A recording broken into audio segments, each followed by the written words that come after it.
Jesus' willingness to do the will of God, to fulfill his own destiny, was that which gave rise to victory.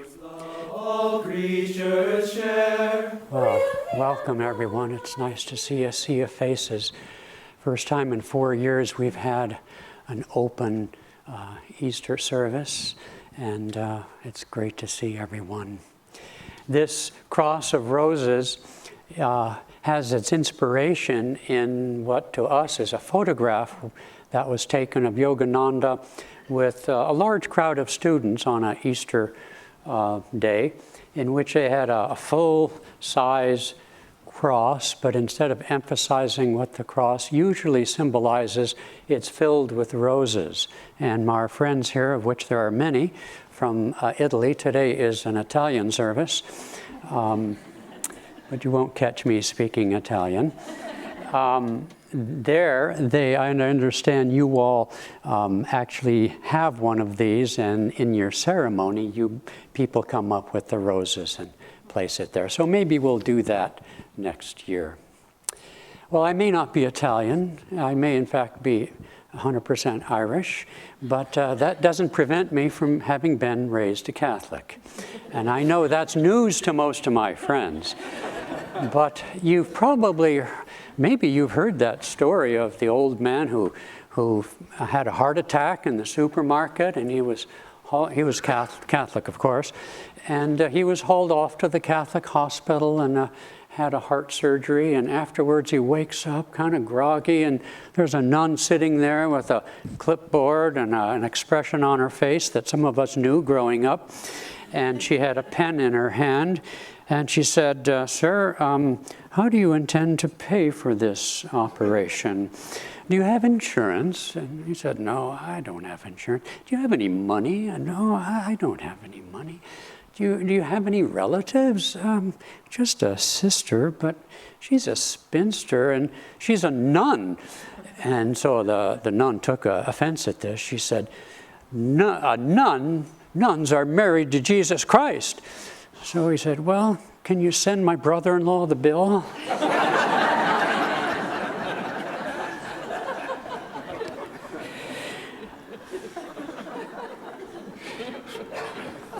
Okay, there it is. I'd like to read a little passage out of Mark chapter 14 that inspired us. We had a retreat yesterday, and we took passages from the New Testament, mostly the Last Supper, as a focal point for our inspiration on our retreat. And this was one of the ones. And he said, Abba, meaning Father, all things are possible unto thee. Take away this cup from me. Nevertheless, not what I will, but what thou will.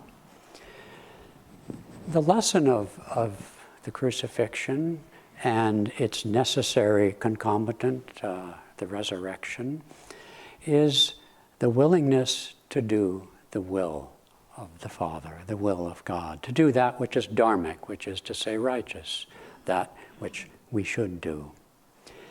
You know, it's interesting, at least to me, that in the basic story of Adam and Eve, that's essentially the existential lesson of all time. They symbolize that decision. In fact, the saints tell us the only real decision we have at all is to look up or look down, so to speak, to turn our attention to the love of God, to the will of the Father, or to pursue our own will in the great tree of, in the great duality of good and evil. We choose to make our home there. All the other things we have, what we're wearing here today, what foods we like or don't like, all of those kinds of things are merely byproducts of past actions and external influences. We rarely consider that our only real choice is one existential choice to go within and find the truth that shall make us free, or not, to go without and find our happiness there. You know, there's because of who we are in this world, in this country, in this part of the country even, we stumble along with a lot of what I call New Age mantras. And one of them is well, if it's meant to be, it will be. Well, maybe, but so often what we want, when we find all the doors opening to what we want, we mistake karma for dharma. We might have the good karma to have what we want, but it isn't necessarily the dharma that makes us free. And Jesus, when I read that passage, when he prayed to the Father that this cup pass, he was showing us that he understands that to do that which is right is not easy. It takes self-discipline. And later on the cross, when he cried out, feeling abandoned, as it were, that's what happens to us.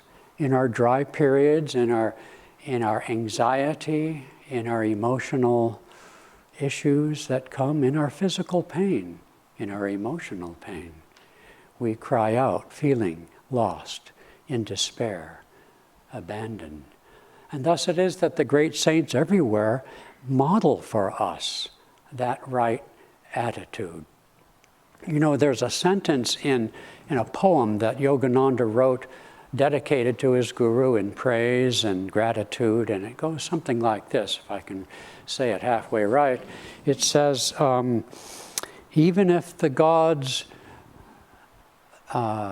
give to me their blessings, no, I'm not getting it right.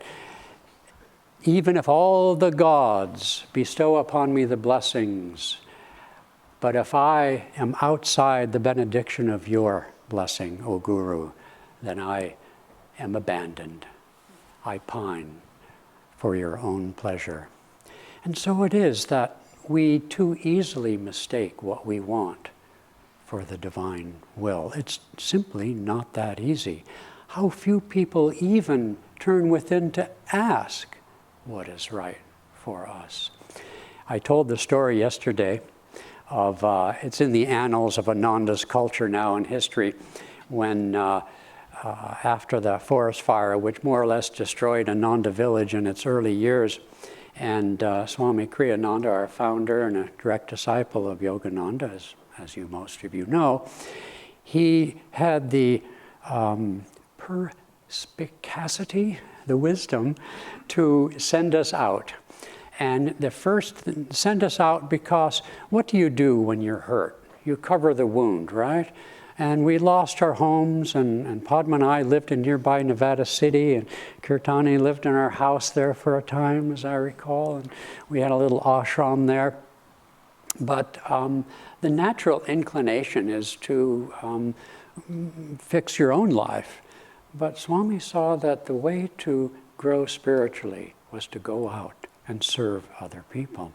So we sent two of the young monks down to that godforsaken city called Sacramento. I like to insult my fellow communitarians. We have a center there. And so they got this little old house with a garage, and they converted the garage into the garage of the eternal religion. Kirtani, do you remember the garage of the eternal religion that we had, Padma and I? Anyway, so what they discovered to their dismay, and they asked Swamiji, can there be two God's will? Well, this is the mistake we make in religion and in a lot of things, actually. We imagine that, as some Christians do, that because Christ suffered on the cross, then anyone who would be Christ-like must suffer on one cross or another. But our path to freedom is as unique as each one of us. So in essence, there can be two God's will. There are as many as there are ourselves, each one of us. Swami Kriyananda gives the example of if two people want to go to the equator, but one is north and one is south, then they have to go in opposite directions. And typically, if they meet each other, they may shout, "You're going in the wrong direction," but it's not necessarily true. Jesus' willingness to do the will of God, to fulfill his own destiny, was that which gave rise to victory. And in the end, whatever that is, whenever that is, each and every one of us will be as victorious as Jesus Christ and of all the masters and saints down through the ages. Why? Because that's who we are. Our only choice, as I said in the beginning, is how quickly we get there. We can postpone our own victory for as long as we want, into countless lifetimes. In God and eternity, there is no time. God has infinite patience, infinite everything, I suspect, but infinite patience, surely. And so it's up to us. We have that one choice. And when at long last the perception of the anguishing monotony of repeated rounds of birth and death and life have us to call out for freedom, and like the prodigal son, turn within and walk the path that leads to thee, then we shall be free. Even on the path, we will taste of freedom. Christ is risen this Easter morn, thus our lives to joy are